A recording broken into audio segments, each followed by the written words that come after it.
And welcome to News Cycle on Global Television, coming to you live from the nation's capital, Abuja. I'm Edikan Michael. A quick reminder that Global Television is on DSTV channel 365 and StarTimes channel 276. You can also download the Global TV Nigeria mobile app for Android and iOS devices to keep track of a broadcast. We'll begin from Labour Party as the Nigeria Labour Congress has directed its members to mobilize ahead of taking over offices of the Labour Party nationwide following the Supreme Court's ruling that sacked Julius Obure as national chairman of the party. In a statement by its President Joe Ajero, the NLC directed the Labour Party National Executive Committee to appoint an interim leadership which will conduct an inclusive special national convention for the party in line with the provisions of the party's constitution and the consent judgment. The Congress puts the security agencies, especially the Nigeria Police Force and the State Security Service, on notice, saying that they have a constitutional duty to enable and enforce the judgment of the Supreme Court. The House of Representatives Committee on Nutrition and Food Security and has threatened to issue a warrant of arrest on agencies over their absence at the ongoing investigation into the Anchor Borrower Scheme and other policies of the federal government agriculture programs. The chairman of the House Committee on Nutrition, Honorable Dr. Chike Okafor, and some other lawmakers who expressed dismay over the absence of key invited agencies in the agricultural sector of the nation's economy, and the National Assembly says no mercy will show to those that disobey the committee. Uyebo Mavegbe has the details. The chairman of the House Committee, Honorable Chike Okafor, listed some of the agencies that were invited and did not honor the House Committee's invitation as Bank of Industry, Nigeria Agricultural Quarantine Service, National Agricultural Land Development Authority, National Agricultural Seed Council, and Nisal Microfinance Bank. The committee chairman, Honorable Okafor, said aside from the managing director of the Bank of Industry, who wrote to the committee to be excused from the investigation as he traveled outside the country, other agencies did not honor the House Committee's invitation and will be made to appear unfailingly before the probe panel. We will put it on notice before the public that those agencies didn't show up, and then the next time we will invite them, we will expect that they will come. Failure to do that, we will issue bench warrant to have them to appear before us. So today we will listen to submissions from those of you who are here, agencies, stakeholders, and experts. We expect full cooperation, honest disclosures, and actionable recommendations. Accountability is not an option. It is a necessity in this case.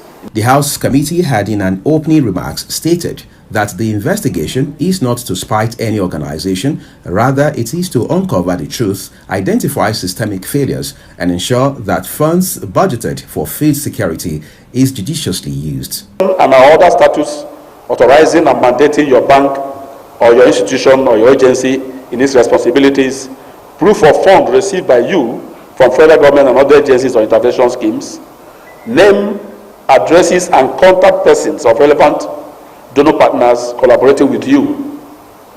Name, addresses, and contact details of anchors who disburse funds for anchor borrowers in the case of anchor borrowers to millions of farmers involved in either maize, rice, or wheat farming. Other agricultural-related loans disbursed within the period under review.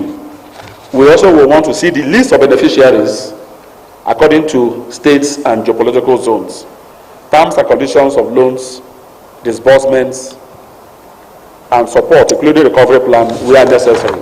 At the hearing, the Central Bank of Nigeria Governor Olayemi Kaidoso, who was represented by an acting director at the Central Bank of Nigeria, Kwaji John Harman, said they disbursed 1.21 trillion and 871 billion naira, among others. He noted that all commercial banks in the country received funds from the federal government on the Anchor Borrower Scheme of the previous administration. As of 28th of February 2025, the sum of 851 billion, representing 75.89% of the total amount disbursed, has been repaid, Mr. Chairman and the committee members. Repayments under the program were through cash and or harvested produce by the beneficiaries of the loan. The breakdown Now, the Benue State government has entered into agreement with Rexodenec Group Limited for the promotion of production, agro-processing and value chain development. These are outcome of the interactive engagement between technical partners and representative of the state government. Felicity Ndere has the details. Tagged the National Food City Complex project, the initiative targets the production of various crops such as maize, cassava, rice, soybeans, and sorghum in large quantities. The project, which is to be implemented in Notukpo and Vendaika local government areas, according to investors, is targeting the cultivation of 30,000 hectares of land and construction of factories for processing and value chain addition. Investment is strategically meant to develop and have a cultivation of 30,000 hectares field, develop 30,000 hectares irrigation field capacity, construct and commission 240 tons per day maize milling plant within 12 months, construct and commission 240 tons per day rice milling and bagging plant within 12 months. We need to plan. We need to think forward ahead, not only for Benue, for Nigerian. And if we look at the world today all over, Ukraine and others, it affects For the representatives of the state government, the project is a viable initiative that aligns with the vision of Governor Hyacinth Alia's administration and assured investors of the state government support for the timely implementation of the project. This MOU that we have signed here today unlocks the potential and the opportunity for us to begin to engage technically to develop all the components of the project and make it no longer a pipe dream but become a reality. You are going to do it in a very secured environment where the people are very friendly. Will they also secure your properties and whatever your investment you are doing? We expect that this business is going to bring security will be there. It's going to help the business to thrive basically in Benue State and Nigeria at large. As a host community, we are grateful. This is a dream come true for us. According to terms of engagement, the state government is to provide the land and infrastructure, while Rexodenec Group Limited will fund and manage the project for 25 years, after which the facilities will be handed back to Benue State government. And our religious leaders in Zamfara State have emphasized the importance of enrolling female children in school to acquire both Islamic and Western education. These called during a 3-day workshop at the validation of the Life Skills Self Space. Kabri Hassan has the details. The 3-day workshop was organized by the Adolescent Girls Initiative for Learning and Empowerment. It's a World Bank-supported intervention project. The aim of the workshop was to gather input from stakeholders to refine a manual designed to impart life skills, reproductive health knowledge, and safe space practice to adolescent girls. The goal is to guide them through adolescence and prepare them to face life challenges with confidence. Based on all the issues that affect the women and the adolescent, and even the adolescent with disabilities, that is women with disabilities, not only the women with disabilities, both the adolescent, those that doesn't have the disability, and the adolescent that has a disability. We are here to put our own inputs. At the event, Islamic cleric Aminu Aliyu underscored the critical role of women in their homes. He stressed that without proper education, women may not be able to effectively fulfill their responsibilities as mothers and nurturers. Parents, guardians, and all stakeholders must come together to ensure that women are properly educated. Also speaking at the workshop, the state coordinator of the Adolescent Girls Initiative for Learning and Empowerment Project, Saadatu Abdu Gusau, represented by the Executive Director of Voluntary Aid Initiative, Musa Umar, says, the workshop aimed to refine the Life Skills Safe Space Manual to better serve over 17,000 adolescent girls across 150 selected schools in the state. Annual guide discussions that will be taking place targeting the 17,413 adolescent girls in senior secondary school across 150 secondary schools in Zamfara State. And apart from validating, apart from harmonization, as also coming out with a final copy, we're also using this opportunity to strengthen our collaboration, our partnership with the stakeholders towards achieving the desired objective. The Zamfara State government added that it is in partnership with community and religious leaders, civil society organizations, and development partners in intensifying effort to promote girls' child education and reduce the number of out-of-school children, especially girls. Hassan Kabir. You're watching the live broadcast of News Cycle. When News Cycle returns, NL Health's 3,000 athlete as Niger Delta Sports Festival ends in Akwa Ibom. We have visitors covering shortly, plus business and sports stories on the other side of the break. Please stay with us. We'll be right back.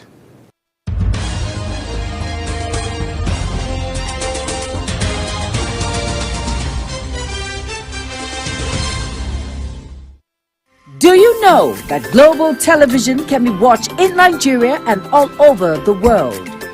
Download the Global TV Nigerian mobile app for Android and iOS devices to watch global television real-time from around the world. What are you waiting for? Start downloading and stay connected to global television.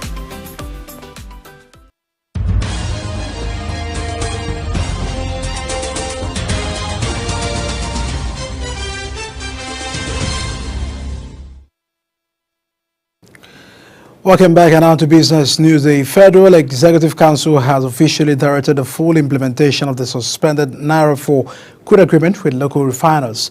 The Ministry of Finance discloses on its official X handle titled Update on the Crude and Refined Product Sales in Naira initiative. They recall that the first phase of the 6-month deal involving the federal government, the Nigerian National Petroleum Company Limited, and the Dangote Petroleum Refinery ended March 31st, 2025. And now the Nigerian Communications Commission has proposed a 12-month grace period for subscribers to claim unused airtime on the deactivated lines. The proposal was disclosed during a virtual stakeholder engagement forum held in Abuja. The Executive Vice Chairman and CEO of the NCC, Dr. Aminu Maidal, who was represented by the Executive Commissioner for Stakeholder Management, Remini Makamal, said the initiative is part of efforts to balance consumer rights with operational realities in the telecommunications sector.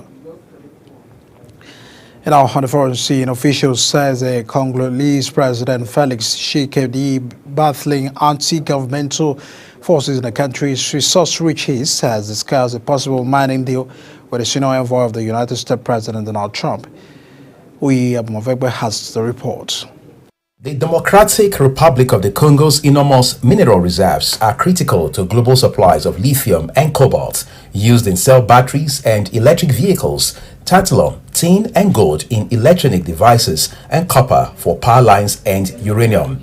President Trump's senior advisor for Africa and the Middle East, Massad Boulos, stated that it is high time the conflict was brought to an end. We've seen the losses of hundreds of thousands of lives, millions of displaced, and people have suffered for too long. It's about time to end it. Boulos, who has met with President Felix Tshisekedi on a visit to Kinshasa, also conveyed what he called the commitment of the United States to peace efforts in the region. I can confirm and I can affirm that the United States also remains committed to this effort and is ready to facilitate an end to the conflict. Obviously, a peaceful end to this conflict. Fighters of the Rwanda-backed M23 armed group took control of the city of Goma, capital of North Kivu province, at the end of January, followed weeks later by the capital of neighboring South Kivu, Bukavu. Uyi Agbomofwebe, reporting for Global TV News.